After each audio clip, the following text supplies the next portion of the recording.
Voilà, je vais me lancer tout de suite dans le sujet, donc le choix des anciens et des serviteurs à plein temps.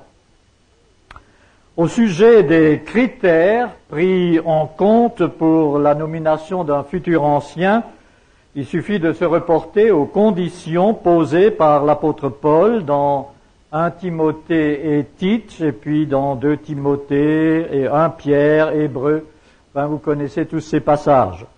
Je les ai d'ailleurs détaillés un peu plus dans la brochure Ministère dans l'Église et davantage dans le responsable, en partant du principe que tout ce qui est dit dans le Nouveau Testament au sujet des qualifications du chrétien est valable d'autant plus pour un responsable dans une église.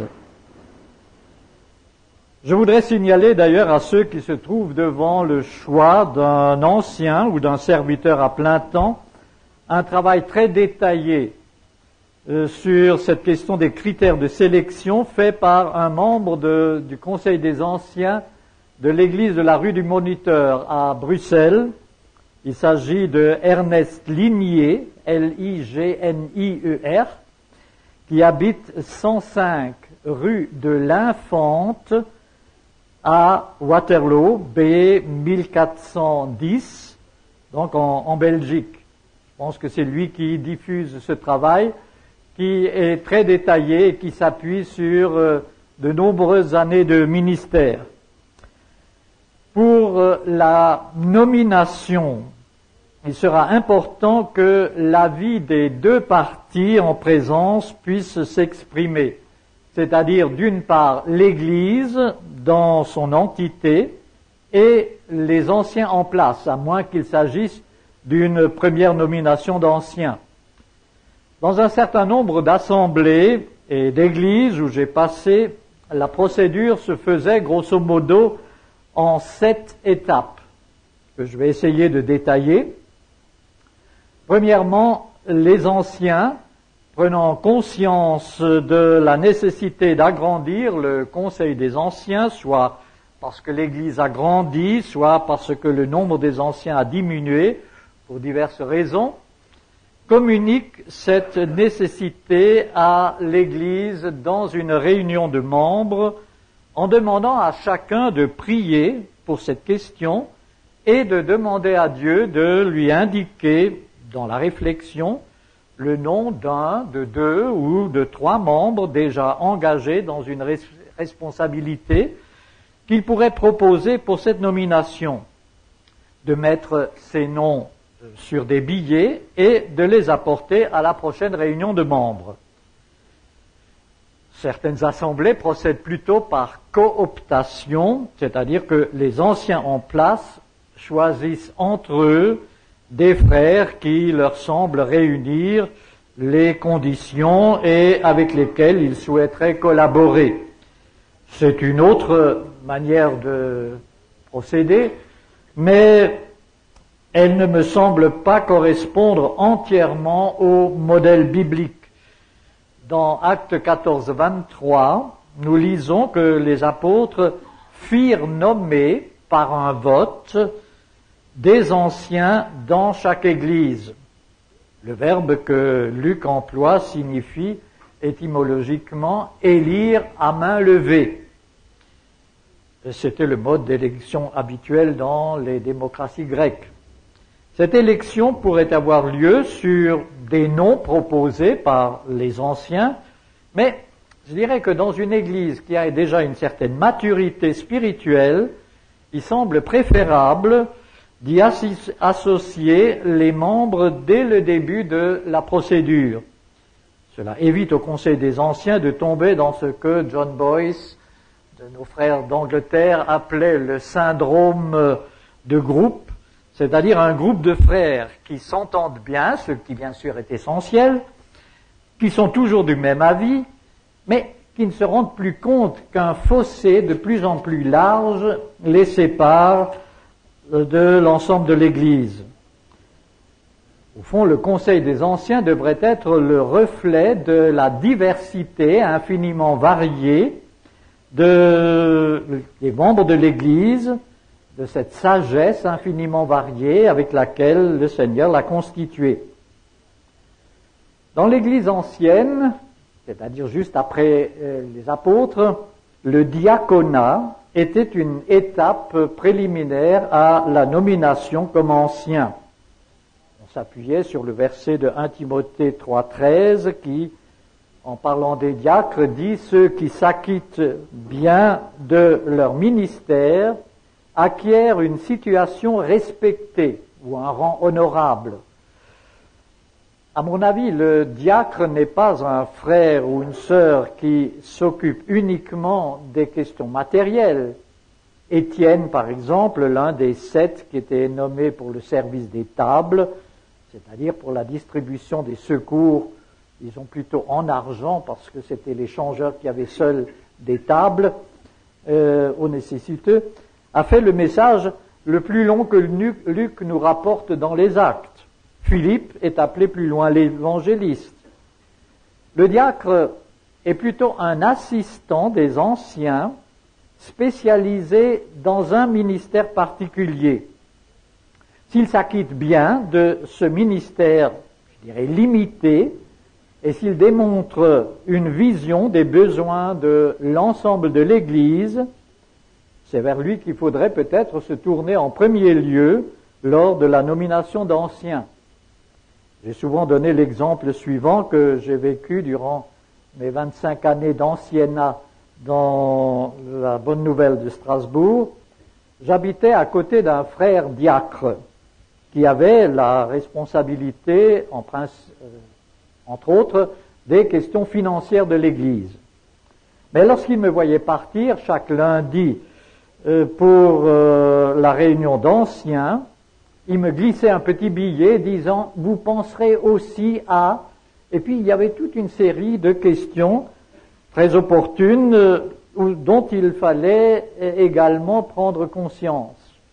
Et puis, après quelque temps, nous nous sommes dit « Mais en fait, ce frère ne s'intéresse pas seulement à son secteur d'activité, mais il a sur le cœur toute l'Église. » Or, l'ancien est appelé aussi dans la Bible épiscopos, c'est-à-dire celui qui supervise, qui surveille en somme l'ensemble. Et c'est là, à mon avis, que réside la différence essentielle entre le diacre et l'ancien. L'ancien peut aussi avoir la responsabilité d'un secteur d'activité de l'Église, mais toujours dans la perspective de l'intégration de ce secteur dans l'ensemble de la vie de l'Église et sans se désintéresser des autres secteurs d'activité. Ce qui est aussi le cas des diacres, mais à un degré moindre. On ne fera pas grief, par exemple, aux diacres chargés de la jeunesse de ne pas se préoccuper des personnes âgées ou des relations avec les autorités locales. Qu'il s'occupe bien de son ministère, c'est-à-dire de son service. Mais s'il remplit bien ce ministère et s'il démontre un intérêt pour l'ensemble de la vie de l'Église, c'est vers lui que devraient se tourner en priorité les regards lorsqu'il s'agit de nommer les nouveaux anciens. Deuxième étape, à une date fixée ou lors de la prochaine réunion de membres, les billets qui portent les noms proposés sont collectés par les anciens qui ensuite établissent une liste des proposés par ordre de fréquence décroissant de la mention de leur nom sur les billets. Une première sélection écarte de cette liste des frères dont les anciens sauraient, à titre confidentiel, ils ne seraient pas qualifiés pour être anciens, soit pour une question de moralité, ou une affaire non réglée, ou une faiblesse contrevenant à l'une des conditions des listes de Timothée et Tite. Paul dit à Timothée, n'impose pas trop vite les mains à quelqu'un, en supposant qu'il s'agit de l'imposition des mains lors de la nomination comme ancien. Et ne t'associe pas au péché d'autrui. Et puis après la parenthèse du verset 23, il continue en disant « Il y a des personnes dont les fautes sont évidentes avant même qu'on les juge. » On peut supposer qu'elles ne seront pas proposées comme anciens. Pour d'autres, on ne les découvre que par la suite, et il serait fâcheux, évidemment, qu'on les découvre après leur nomination comme anciens. À ce sujet, je me souviendrai toujours de l'histoire que nous racontait pendant la guerre Robert Dubarry, concernant un certain Bordigoni, un évangéliste de talent lors du réveil de la Drôme dans les années 30. De nombreuses personnes s'étaient converties par sa prédication. Et puis un jour, M. Dubarry s'est risqué à demander au responsable de la brigade missionnaire de la Drôme s'il s'était assuré qu'une certaine histoire du passé avait été réglée. Comment vous osez soupçonner un homme que Dieu accrédite par des bénédictions si évidentes? Et puis la réalité est apparue quelque temps plus tard, lorsque l'évangéliste, s'étant trompé d'enveloppe, a envoyé à son président du consistoire une lettre destinée à sa maîtresse. Sans qu'une situation, donc faites toujours attention quand vous mettez vos lettres dans une enveloppe. Sans qu'une situation soit aussi grave, il pourrait s'agir d'une brouille non réglée entre le frère en question et un autre, une histoire d'héritage, de famille, de préséance, d'argent. S'il s'agit d'un frère qui a recueilli un nombre important de voix, un ancien devrait aller le trouver pour s'assurer que la question a bien été réglée. Les autres candidats en tête de liste sont passés en revue l'un après l'autre en regard de la liste des conditions énoncées par la parole de Dieu. À ce sujet, Ernest Lignier a dressé une liste de 50 conditions énoncées dans l'Ancien ou le Nouveau Testament avec quelques précisions pour chacune d'elles. Pas un nouveau converti, mari fidèle, ça ce sont des conditions de la parole de Dieu, n'est-ce pas? Bon père de famille, désintéressé, pacifique, maître de soi, attaché à la parole de Dieu, capable de s'intégrer à une équipe. Ça, ce n'est peut-être pas précisé, mais c'est très important. Il ne s'agit pas de chercher le mouton à 5 pattes, c'est-à-dire un homme parfait sous tout rapport. Ces gens-là n'existent que dans les annonces matrimoniales. Mais si sur un point ou un autre, il obtenait la note 0, il faudrait peut-être se poser des questions parce que c'est sur ce point qu'il risque d'y avoir par la suite des difficultés.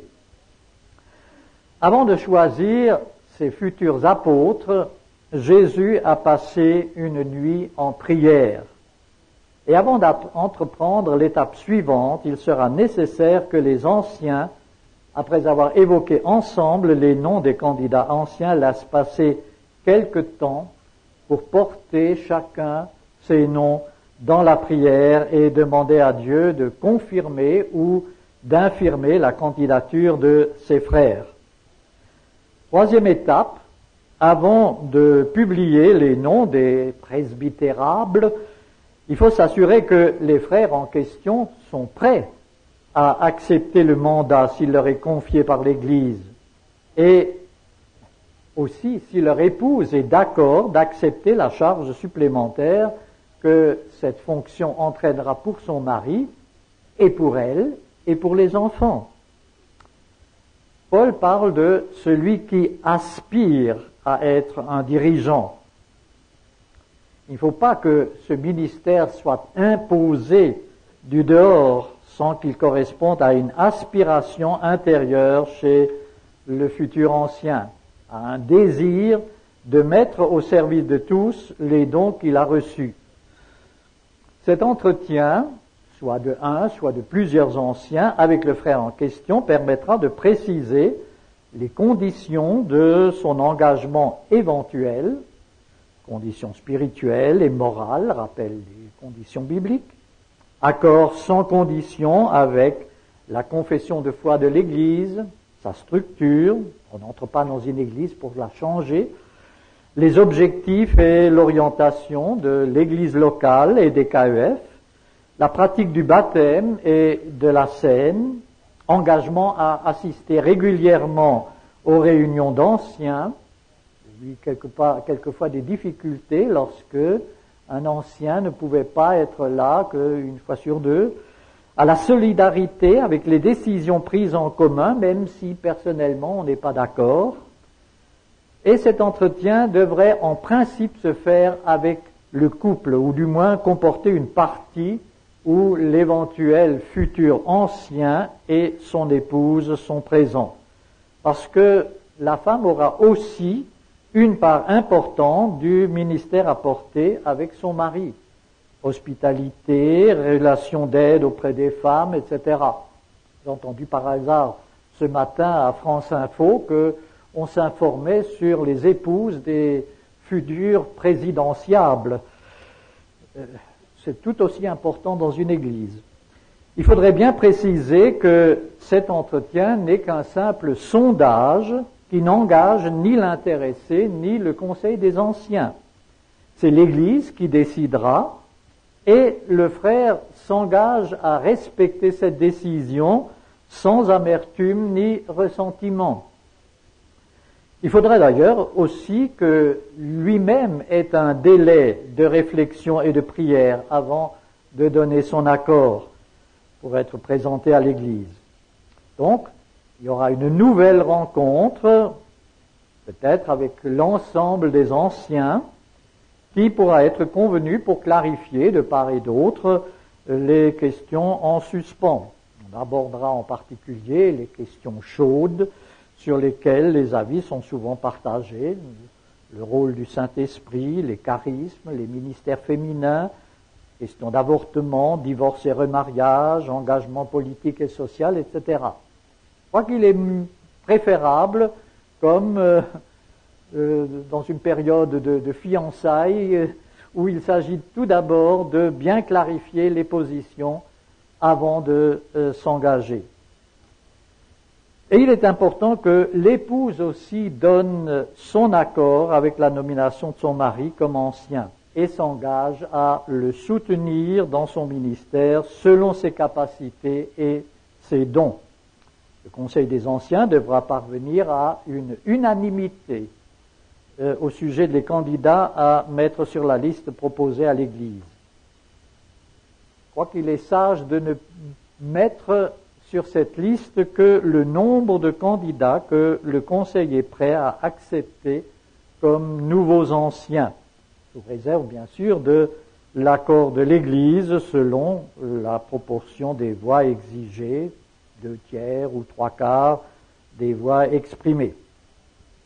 Quatrième étape, lorsque les anciens auront fait le tour des différents candidats, ils fixeront une réunion de membres selon les délais réglementaires et notifieront sur la convocation les noms des candidats proposés par le Conseil des anciens. Ils inviteront en même temps les membres à porter ces noms dans la prière et ils demanderont à ceux qui auraient des objections sérieuses au sujet de l'un ou l'autre candidat, qui aurait par exemple connaissance d'un fait ou d'une situation qui serait un obstacle absolu à sa nomination, à venir trouver l'un des anciens avant telle date, au moins 8 jours avant la réunion de membres, pour lui exposer ce qu'il sait. L'ancien sera ensuite chargé de contacter le frère en question pour s'enquérir auprès de lui de la véracité de l'accusation. Si oui, a-t-il mis la chose en règle?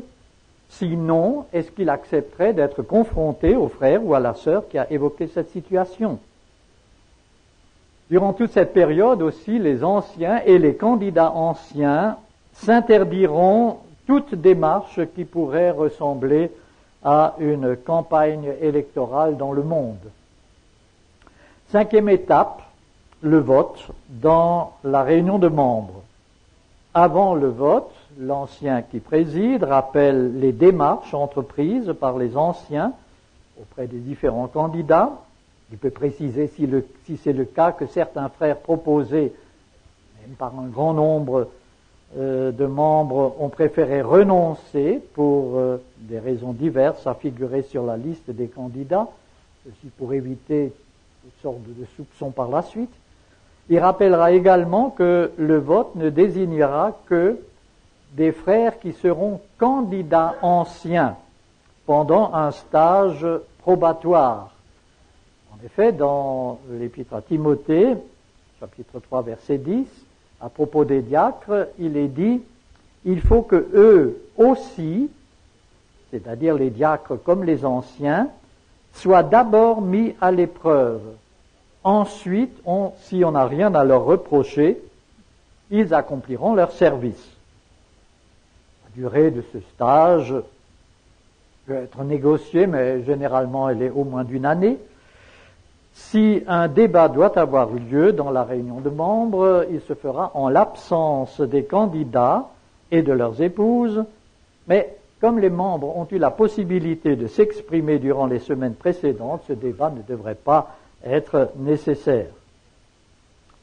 Les conditions du vote fixées par le règlement intérieur de l'Église sont rappelées avant le vote, c'est-à-dire le quorum des présents ou des présents et des représentés de 100%, la majorité requise, 2/3 ou 3/4, qui est comptée sur le nombre des voix exprimées. À ce moment-là, les bulletins blancs sont donc assimilés à des voix négatives, ou sur le nombre des présents à la réunion. Tout cela doit être bien précis pour éviter des contestations par la suite. Le résultat du vote peut être annoncé à la fin de la réunion, mais il ne paraît pas sage de mentionner le nombre de voix que chaque candidat a obtenu. 6e étape, durant le stage, les candidats anciens assistent à toutes les réunions des anciens, sauf bien sûr à celles où les anciens évalueraient le ministère des nouveaux. À la fin du stage, sur avis favorable du collège des anciens, l'Église vote la nomination des nouveaux anciens pour la durée fixée par le règlement intérieur.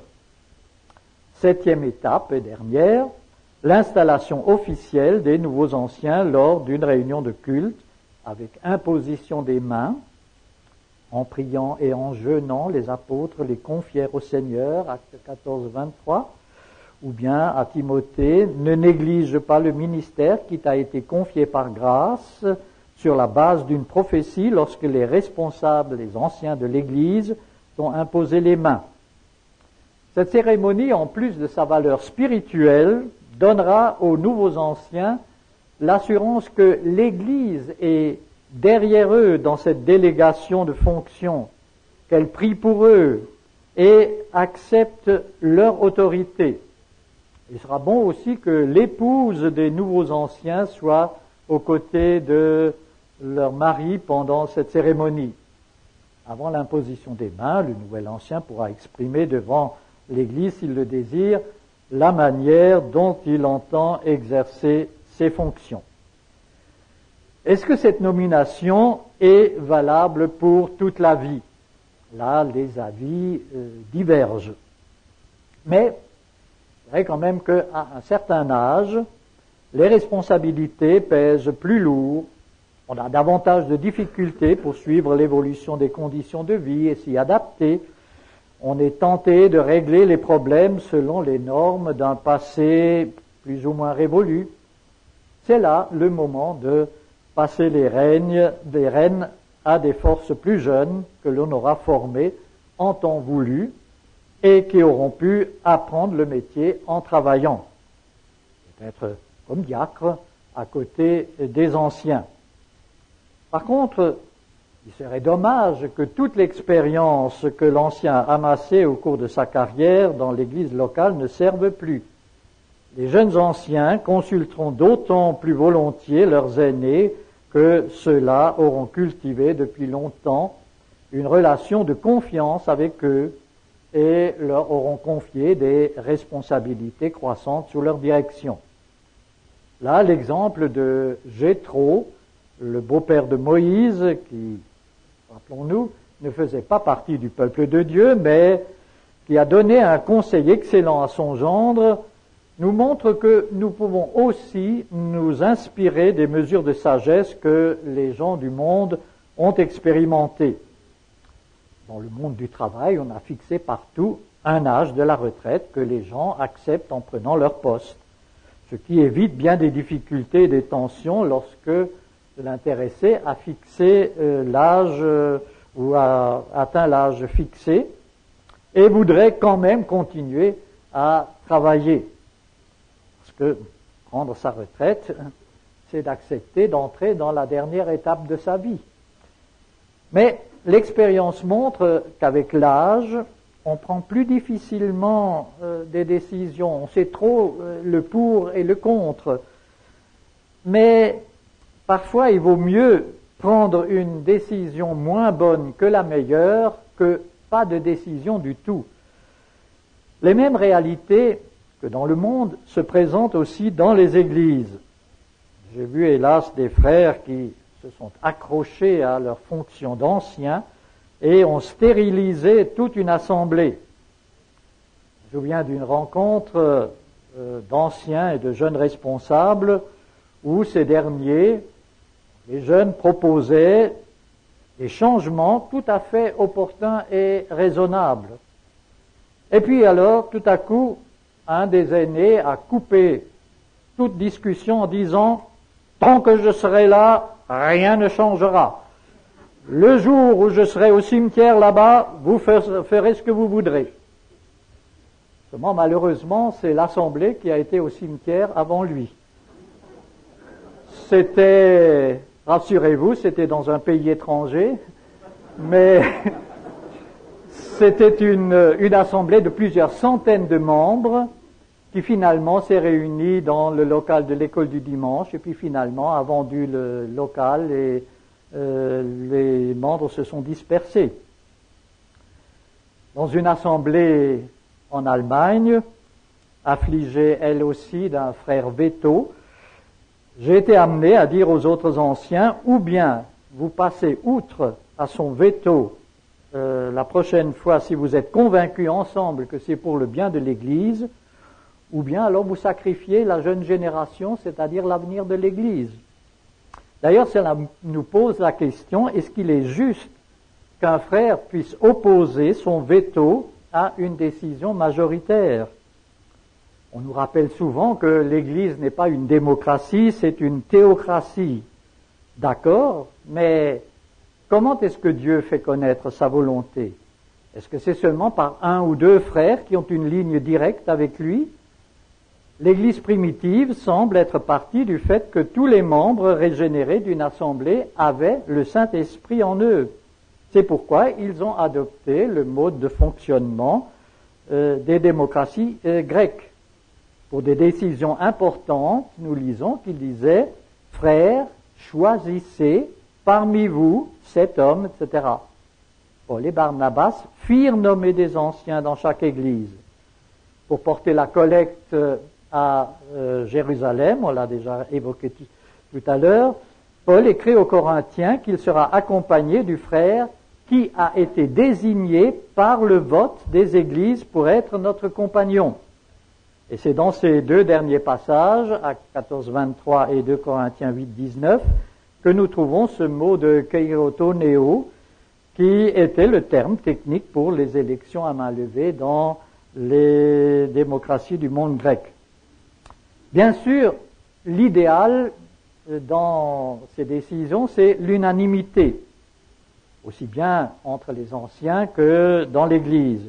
Mais comme nous ne sommes pas encore dans le royaume de Dieu, nous devrons souvent nous contenter d'une bonne majorité et suivre la règle, la minorité se plie aux décisions de la majorité.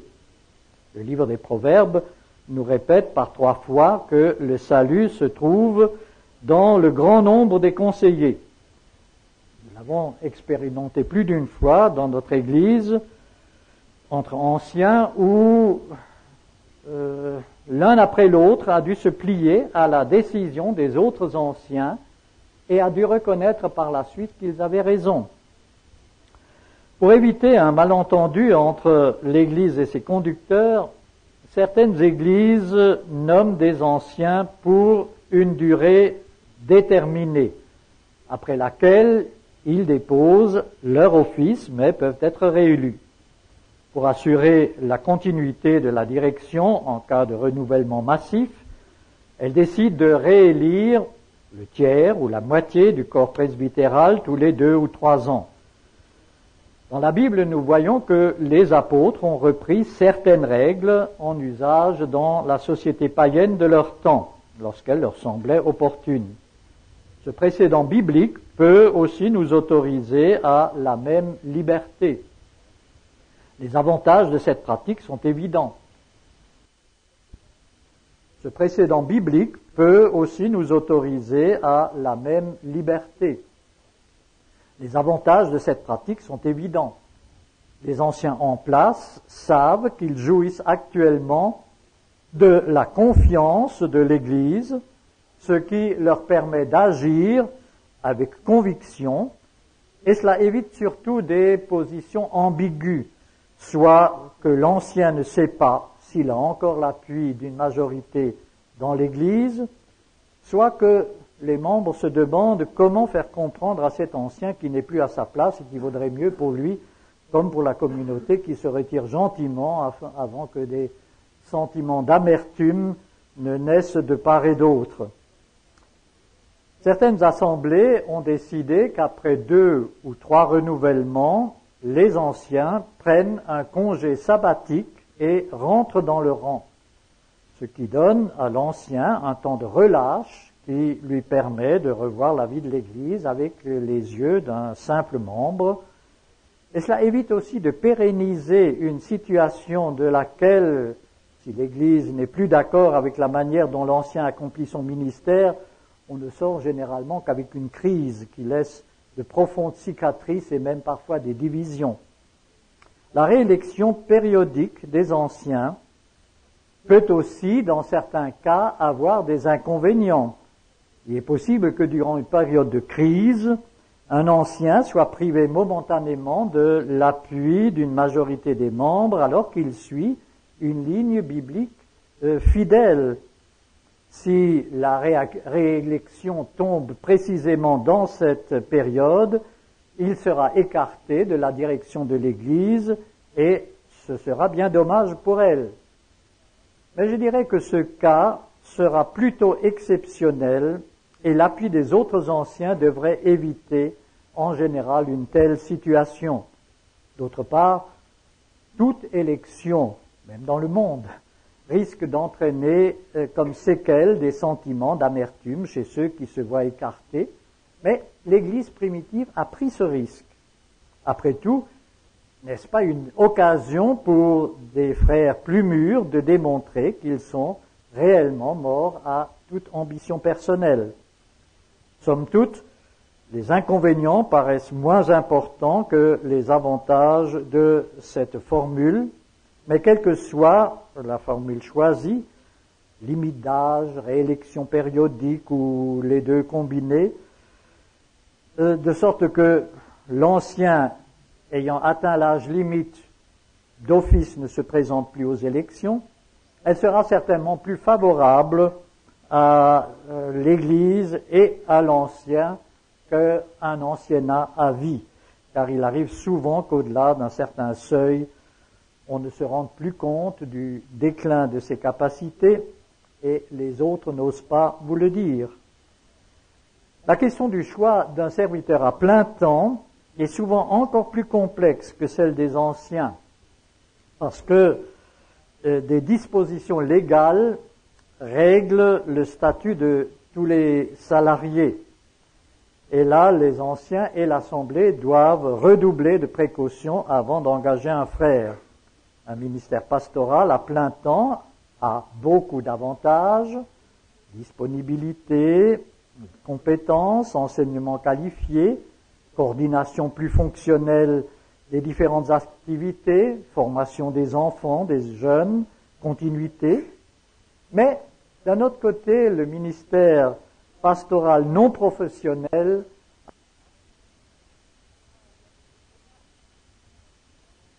aussi des avantages. C'était le frère Ernst qui m'avait demandé le premier article que j'avais écrit dans Servir au sujet des avantages du ministère pastoral non professionnel. L'inconvénient majeur me semble être, donc du ministère à plein temps, le glissement imperceptible des assemblées vers une formule d'église où l'on ne peut plus se passer d'un ministère à plein temps, surtout à partir de la deuxième génération. Une église réformée qui a vécu de manière très positive une vacance pastorale en constatant que les membres avaient repris conscience de leurs dons et de leur vocation, a proposé au synode d'insérer au moins une année entre le départ d'un pasteur dans une église et l'arrivée d'un autre, tant ce temps leur avait apporté des bénédictions. Peut-être que cette proposition pourrait aussi s'étendre aux assemblées de frères dont la vocation a été le rappel de la vision du corps, du sacerdoce universel et de la pluralité des membres, des ministères dans l'Église. Voilà, nous sommes à 35 minutes. Célibataire, est-ce qu'il est bon de choisir un célibataire comme ancien ? Et puis une question qui est un petit peu, qui se rapporte aussi à la personne elle-même. À partir de quel âge est-il possible d'être nommé ancien ? Bon, à propos de célibataire, l'apôtre Paul dit mari d'une seule femme, c'est-à-dire au moins d'une. Mais pas de plus. Non, mais remarquez que dans la Bible du Semeur, vous trouvez une petite note à propos de ce mari d'une seule femme qui a eu beaucoup d'interprétations diverses, entre autres dans l'Église orthodoxe, où cela veut dire qu'il ne doit pas être remarié, d'où l'expression « choyé comme la femme d'un pope », puisqu'il sait que s'il la perd, eh ben, il faut qu'il reste seul.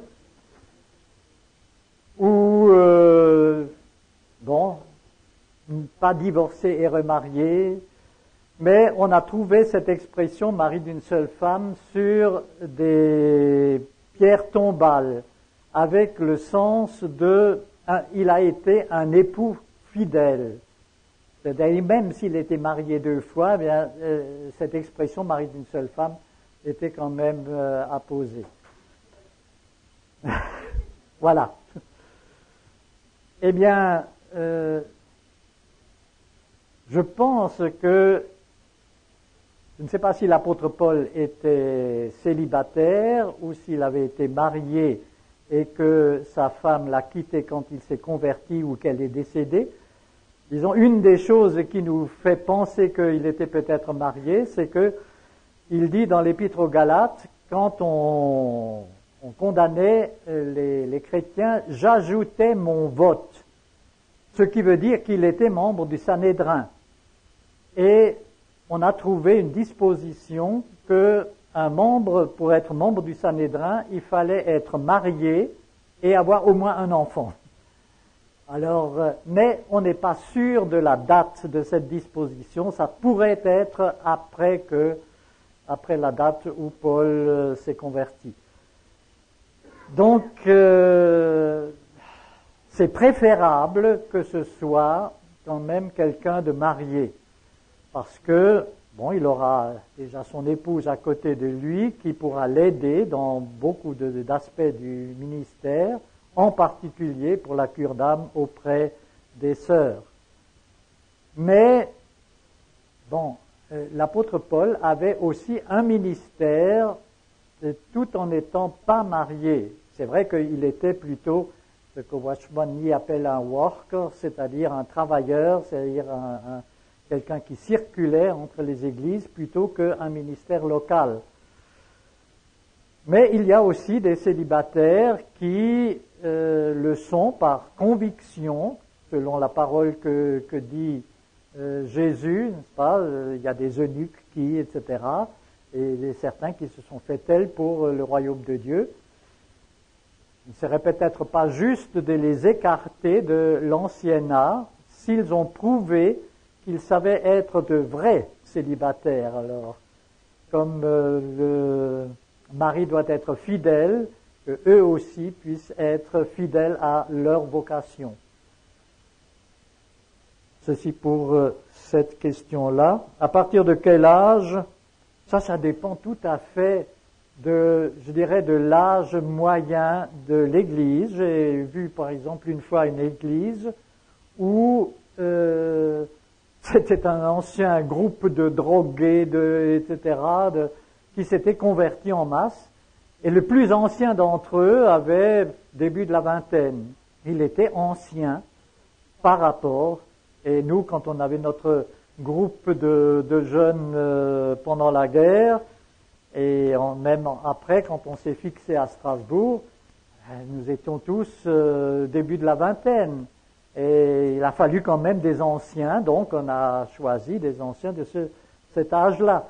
Mais si c'est possible, il serait préférable aussi d'avoir quelqu'un, si on a déjà des gens expérimentés dans une assemblée, de prendre des gens qui ont une certaine expérience de vie en même temps que de vie d'église. Mais on ne peut pas donner de règles générales ici. Avez-vous d'autres questions? Ça marche plus, ça, ou c'est bon? Donc, vous ne seriez pas contre quand même de nommer un célibataire ancien, parce qu'on parle toujours de l'exception, on pense tous à cette église en particulier où finalement le célibataire était plus compétent que les chers époux, et donc vous diriez non, il faut donner la priorité aux mariés ou... Une priorité, oui, mais à compétences différentes, c'est difficile de dire. Merci. Mais je dirais que il y a quand même un fait sur lequel j'insiste, ce que je disais tout à l'heure, c'est que ce soit un célibataire qui ait eu un don de célibat. C'est-à-dire qui, vous vous souvenez, justement quand Jésus donne cette distinction, et les apôtres ensuite ont dit, si c'est comme ça, il vaudrait mieux ne pas se marier. Je ne sais pas s'ils avaient tous des épouses impossibles, mais enfin bon. Alors Jésus leur dit, tous ne sont pas capables, en somme, de ce que vous dites, seuls ceux qui en ont reçu le don. Alors si quelqu'un a reçu vraiment le don, bien. Mais autrement, surtout dans notre civilisation, comme dit Bergson, aphrodisiaque, eh bien, les tentations sont trop grandes pour un célibataire qui n'a pas vraiment ce don. Ok. Donc là, il y a une question sur la manière même de choisir les anciens. Donc vous avez traité le sujet choix des anciens sous l'aspect de l'élection. Est-ce le seul modèle dans le Nouveau Testament? Et je pensais aussi, c'est vrai que le terme grec utilisé fait appel à une main levée. De manière sous-entendue, vous avez plutôt parlé de vote à bulletin secret? Actuellement, à l'époque, on n'avait pas des bulletins, on avait des huîtres, d'où le mot de ostracisme, hein, c'est-à-dire pour écarter quelqu'un, on jetait l'huître avec, disons son nom. Ça me semble être une manière de faire plus respectueuse de l'avis des uns et des autres, de le faire par bulletin secret maintenant. Mais la question c'est, est-ce que c'est le seul mode? Moi je me souviens de ce que Rav Chalice nous disait pour l'élection d'anciens dans une jeune assemblée en Algérie. Ils avaient fait une journée de jeûne et de prière, et puis dans la prière, à un moment donné, un nom s'est imposé à l'un des anciens qui était là, et il l'a communiqué aux autres. Il a eu tout de suite un accord de tous. Et puis, ils ont continué à prier. Il y a un deuxième nom, etc. C'est une autre manière de procéder. En cherchant un consensus de l'Église, c'est-à-dire qu'il y a toujours, Oui. vous l'avez bien décrit, cet aller-retour entre l'Église et le collège d'anciens tout Il au me cours de la semble que nomination. c'est un respect de la souveraineté de l'Église. Mhm. Il y a une question là qui va un petit peu dans ce sens-là aussi par rapport au choix. Comment faire quand il y a des membres de l'Église qui ne comprennent pas justement qu'un frère qui était, bon, il le savait pertinemment, je suppose, avait été proposé, mais le groupe d'anciens, le collège d'anciens en place n'a pas jugé favorable, bon, de le mettre sur la liste des candidats. Alors, est-ce que dans ce moment-là, le collège devrait expliquer publiquement la raison que cette personne n'a pas été retenue comme candidat? Alors c'est une des raisons pour lesquelles j'ai dit tout à l'heure que s'il y avait des anciens qui s'étaient retirés, des proposés, qui avaient refusé de devenir anciens, que c'était bon de le dire, parce que justement, les gens peut-être se disent « Ah, moi j'ai proposé un tel, à toi aussi, etc. » Et puis il n'a pas été nommé. De sorte que si c'est le cas où il s'est retiré de lui-même, eh bien il est préférable de le dire, comme ça coupe tout. Maintenant, si c'est pour une question plus sérieuse, dans le genre des histoires que j'ai évoquées tout à l'heure, c'est peut-être plus délicat, mais disons que les anciens devraient prendre à ce moment-là la responsabilité de dire oui, il y a, si un membre, par exemple, dans la réunion de membres demande, oui, mais un tel, pourquoi est-ce qu'il n'est pas, etc., eh bien, nous avons réfléchi, nous avons prié ensemble, nous avons discuté, nous avons éventuellement même parlé avec ce frère, et puis il nous est apparu qu'il était préférable de ne pas le proposer. Oui, ça peut être aussi une manière déguisée de faire de la non-cooptation. C'est-à-dire qu'on fait croire à l'Église qu'on est prêt je vais un petit peu loin peut-être, mais à accepter ce que l'Église va dire, mais quand on n'est pas d'accord, de toutes les manières, il ne sera jamais candidat quand même, quoi. Donc il n'y a que ceux qu'on va coopter qui vont finalement devenir anciens? Pas tout à fait, parce que les anciens, quand ce n'est que par cooptation, c'est eux qui fixent la liste. Et il y a peut-être des frères qui seraient proposés de l'autre manière, qui ne figureront pas sur leur liste, parce que ce n'est pas selon leurs critères. Tandis que s'ils ont une liste qui est établie par l'ensemble des membres, ils ne peuvent pas écarter d'emblée quelqu'un simplement parce qu'il ne leur plaît pas. Donc là, il y a une petite précision aussi par rapport à la nomination elle-même. La question, c'est est-ce qu'il ne serait pas intéressant de rechercher quand même l'unanimité après un premier vote positif, par exemple, avec un deuxième vote? Est-ce que ça ne serait pas quand même quelque chose à rechercher, d'essayer d'avoir une nomination, une élection avec une unanimité de la part de l'Église? Alors, je suis tout à fait d'accord que ce serait préférable. Mais, comme dit, nous ne sommes pas dans le royaume de Dieu, et s'il y a, mettons, 1, 2, 3 personnes qui ne sont pas d'accord avec cette élection, mais que pour tous les autres et pour les anciens, ce frère ferait vraiment bien un ancien valable, est-ce que, alors on se retrouve dans le cas du veto, n'est-ce pas?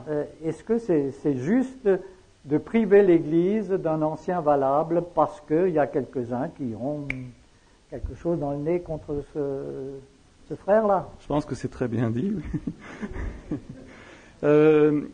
Là, il y a donc une question très pratique, mais bon, je pense que ça correspond à un cas particulier aussi. La sélection d'un ancien est basée, entre autres, sur la fidélité aux réunions de prière. Mais si la question financière et la distance posent un réel problème, est-ce que ça doit être, est-ce que ça pourrait être, je suppose, je lis entre les lignes, un sujet du fait qu'il ne soit jamais proposé comme ancien, parce que pour une raison matérielle, il ne peut pas être présent aux réunions de prière. Quelle solution vous voyez à ce genre de problème? Bon, ça c'est une manière de jauger la spiritualité de quelqu'un. Est-ce que c'est la seule manière, disons, c'est-à-dire d'être présent à toutes les réunions de prière? je pense qu'il y a d'autres manières encore, surtout quand il y a des raisons valables pour ne pas assister aux réunions de prière, c'est-à-dire la question de distance ou bien le prix du voyage, etc. Je pense quand même que ce ne sont pas des raisons qui doivent être des obstacles dirimants Pas la de seule l'Église raison. catholique.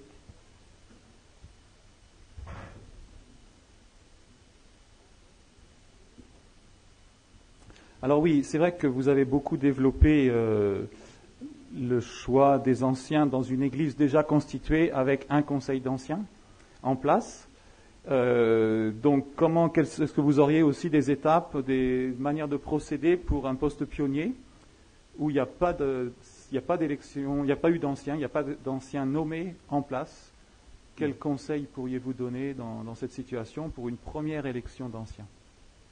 Alors ça me rappelle, j'étais une fois à Wuppertal en Allemagne dans une assemblée, très grande assemblée qui sortait du darbisme d'ailleurs, et où il n'avait jamais eu d'anciens et de gens en place. Alors ils ont commencé par faire aussi cette consultation en demandant à tous les gens qui étaient membres ou pas membres, enfin qui étaient présents habituellement aux réunions, d'indiquer un certain nombre de personnes.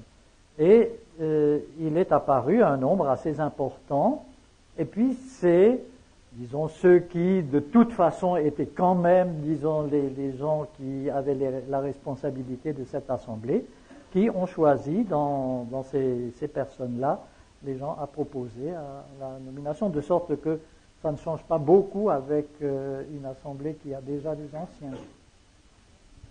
Est-ce que vous pensez, là, dans ce cas-là, je pense peut-être aux églises qui sont le résultat d'un essaimage ou d'un travail d'évangélisation d'une mission? Est-ce que des personnes extérieures à l'œuvre locale pourraient intervenir pour la nomination d'anciens? Est-ce que ça serait une bonne chose? Est-ce que vous laisseriez vraiment ce choix aux personnes qui sont localement impliquées dans le travail? Si les gens qui sont localement, qui sont là, se sentent suffisamment forts pour prendre cette responsabilité, pourquoi pas? Moi, je me souviens du premier essaimage de la Bonne Nouvelle de Strasbourg. Lorsque on a nommé des anciens, ils ont demandé que l'un des anciens de l'église mère, disons, vienne pour je pense que c'était pour chapeauter, mais enfin, comme délégué en somme, pour que les choses se passent normalement et bien. Donc là, ça rejoint un tout petit peu la question suivante. Que pensez-vous d'un ministère à plein temps réparti sur plusieurs églises? Est-ce que ça serait une justification pour un plein temps? Est-ce que c'est un plus, un moins? C'est toujours un plus. Mais il faudrait tout d'abord que ces églises ne soient pas distantes de 300 kilomètres. Ensuite, il s'agirait de bien préciser quelle est la fonction de ce ministère à plein temps dans chacune des assemblées. Si c'est par exemple quelqu'un qui doit s'occuper des jeunes, bon, ça pose des problèmes parce que les jeunes sont souvent disponibles le samedi soir, alors il ne peut pas être dans les deux assemblées. Mais il y a d'autres ministères peut-être ou alors il vient tous les 15 jours. Ou alors, si c'est un ministère de visite, ça peut très bien se concevoir. Je crois que ce serait mieux que pas de ministère, si le travail pastoral, par exemple, dont nous allons parler demain, est négligé, et que ce serait un moyen de rattraper cette lacune, je crois que ce serait bien. Vous parliez tout à l'heure, justement, avant la nomination officielle, on va dire, de vraiment cette discussion avec les anciens en place sur les conditions du ministère, et peut-être que ça serait des choses qui doivent être discutées auparavant avec les églises concernées pour savoir exactement à quoi on peut s'attendre, qu'est-ce qui est réaliste. Oui, bien sûr. Là, je crois qu'on a toujours avantage à faire un cahier de charges écrit avec que tout soit précisé. Il y a trop de discussion par la suite où le frère en question ne répondait pas aux attentes des uns et des autres. Donc là, je vous ai amené exactement où je voulais vous amener. Donc, par rapport justement à une question, est-ce qu'on ne va pas un peu trop loin dans l'institutionnalisation et est-ce qu'il ne faut pas quand même laisser la place à Christ, qui est le chef de l'Église? Et donc là, on est en train de parler, de mettre des choses par écrit, de nommer des anciens, de figer les choses. Est-ce qu'il ne faut pas laisser Christ être le chef de l'Église individuellement et collectivement? Je dirais que ça, c'est à mettre au début, pas à la fin. Parce que c'est évident que le Christ est le chef de l'Église, que c'est lui qui nomme. C'est pour cela qu'il y a la prière à toutes les étapes dont j'ai parlé. Mais malheureusement, j'ai aussi vu des églises qui étaient contre toute organisation et toute institutionnalisation, et où finalement, eh bien, ceux qui s'imposaient, c'était à la force des coudes ou par des arguments qui n'étaient pas tellement spirituels. Alors, si l'Église primitive a pris le risque de calquer en quelque sorte son organisation sur les sociétés environnantes, qui avaient eu quand même déjà une certaine expérience, eh bien pourquoi est-ce que nous ne pourrions pas faire de même? En tout cas, sur un ensemble des églises, il y a moins d'inconvénients là où les choses sont bien claires et précisées que là où on laisse soi-disant au Saint-Esprit, mais c'est malheureusement souvent un petit peu l'arbitraire qui surnage. Mais je pense que ce que vous avez développé quand même pour vous, ça correspond à un modèle biblique. Oui. C'est pas seulement Oui, bien parce sûr. que c'est la sagesse humaine bien sûr. aussi, quoi. Alors, il y a le temps qu'on avait donc donné pour les questions est largement écoulé, mais je pense que c'est intéressant. Alors, il y a encore une série de questions, mais je pense que on va y revenir, donc c'est pour ça que je les ai peut-être gardées, mais je les lis quand même pour pas qu'on dise qu'on a censuré des questions. Ça concerne la pénurie de candidats et comment faire par rapport au manque de qualification de personnes pour justement trouver des anciens. Je pense que vous allez traiter de cela dans la troisième étude. Un peu, oui. Un peu, la formation. Je ne sais pas si vous voulez dire juste deux mots face à la pénurie de candidats et le manque le manque de personnes qualifiées. Alors, la pénurie de candidats, ça c'est une des souffrances que je porte, en particulier aussi le manque de ceux qui se forment dans les différents instituts bibliques, où on voit partout le nombre baisser, et où je me dis, mais comment est-ce que les églises de demain seront enseignées, comment seront-elles instruites s'il n'y a plus de gens qui se forment, parce que le monde actuel ne laisse déjà plus beaucoup de temps et de loisirs à côté des activités professionnelles. Alors s'il n'y a pas de gens qui prennent du temps pour se former, eh bien on risque de voir baisser le niveau d'enseignement, et le mot enseignement est quand même important dans la Bible. Ok. Et puis donc il y avait la question concernant les femmes par rapport à l'anciennat, donc on les a bien notées et on gardera ça donc pour la quatrième étude, le rôle de la femme dans l'Église. Donc il y a encore.